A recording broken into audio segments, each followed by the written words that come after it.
क्या सच में जो नेपाल में हुआ वही अब भारत में होने वाला है? क्या कुछ ऐसा है जो छुपाया जा रहा है? क्या सोशल मीडिया पर धीरे धीरे आग सुलग रही है?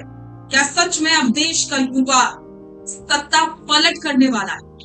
नमस्कार, स्वागत है आप सभी का द फैक्ट इंडिया पर और मैं हूं आपके साथ पूजा जानवर। सोशल मीडिया पर धीरे धीरे करके युवाओं का गुस्सा जाहिर हो रहा है। जो नई नई सोशल पार्टियां नजर आ रही हैं वो इसी का नतीजा है।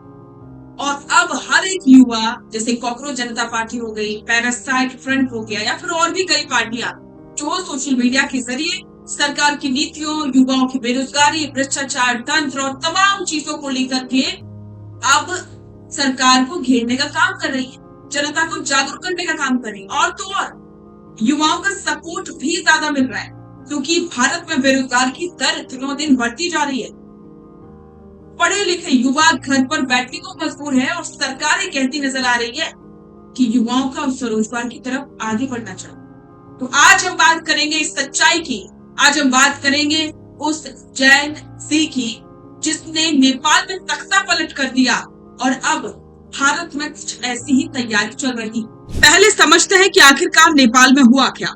नेपाल की राजनीति पर दशकों से कुछ गिने चुने बुजुर्ग नेताओं और पारंपरिक पार्टियों का कब्जा था। बेरोजगारी, भ्रष्टाचार और वही पुराने चेहरों से तंग आकर वहां के युवाओं, जिन्हें हम जैन जी 90 के दशक के आखिर और 2010 के बीच पैदा हुए युवा कहते हैं, उन्होंने सड़क और सोशल मीडिया पर मोर्चा खोल दिया।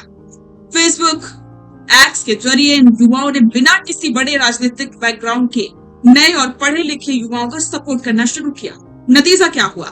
काठमांडू जैसे बड़े शहरों में पारंपरिक पार्टियों के बड़े बड़े दिग्गज चुनाव हार गए और बिल्कुल नए आम घरों के युवा नेता सत्ता के शीर्ष तक पहुंच गए। नेपाल के इस बदलाव ने साबित कर दिया कि अगर युवा ठान ले तो बिना करोड़ों रुपए और बिना बाहुबल के भी सोशल मीडिया के दम पर सत्ता बदली जा सकती है। अब आते हैं भारत पर। भारत दुनिया का सबसे युवा वाला देश है।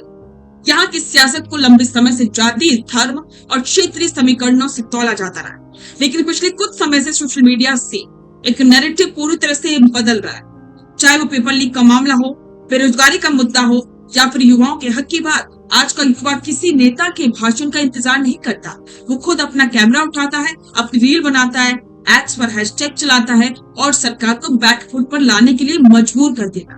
हाल ही में हुए नीट परीक्षा विवाद, रेलवे परीक्षाओं के आंदोलन या सरकारी भर्तियों में हो रही देरी को लेकर जिस तरह से सोशल मीडिया पर करोड़ों ट्वीट्स और वीडियो आ रहे हैं, वो ये साफ दिखाते हैं कि युवाओं के अंदर एक गहरा असंतोष है और आज का युवा नेताओं के वादों को सोशल मीडिया पर ही फैक्ट चेक कर देता है। तो क्या भारत में भी नेपाल जैसी युवा क्रांति संभव है? राजनीतिक जानकारों का मानना है कि भारत का ताना बाना नेपाल से काफी बड़ा और जटिल है, लेकिन एक बात तय है कि भारत की पारंपरिक पार्टियां अब युवाओं को हल्के में नहीं ले सकती। आज का जैन जी वोटर किसी पार्टी की विचारधारा से आंख मूंद कर नहीं बना।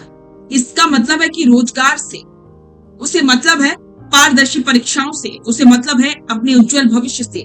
अगर पार्टियां युवाओं की इस नब्ज को नहीं पहचान पाई तो सोशल मीडिया के साथ दौर में किसी भी नए और साफ सुथरे विकल्प को खड़े होने में वक्त नहीं लगेगा।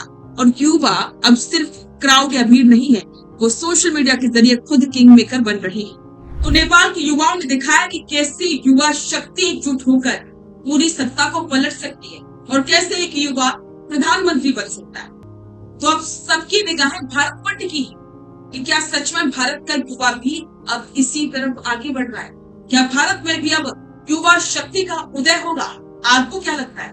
कमेंट बॉक्स में अपने विचार जरूर साझा करें और बने रहें द फैक्ट इंडिया के साथ। रुकिए और जरा ध्यान से सुनिए। क्या आप हमारी इन खबरों से अपने व्यापार को भी बढ़ाना चाहते हैं? तो आप भी खबरों के दौरान इस तरह के एलिमेंट्स पर अपना विज्ञापन दे सकते हैं या फिर ऐसे खबर के 1 मिनट बाद अपना पूरा विज्ञापन डलवाएं, जो कि 8 लाख से ज्यादा सब्सक्राइबर्स और फॉलोअर्स वाले द फैक्ट इंडिया चैनल्स और पेजेस से राजस्थान के कोने कोने में पहुंचेगा और इससे आपका व्यापार, ब्रांड सब कुछ बढ़ेगा।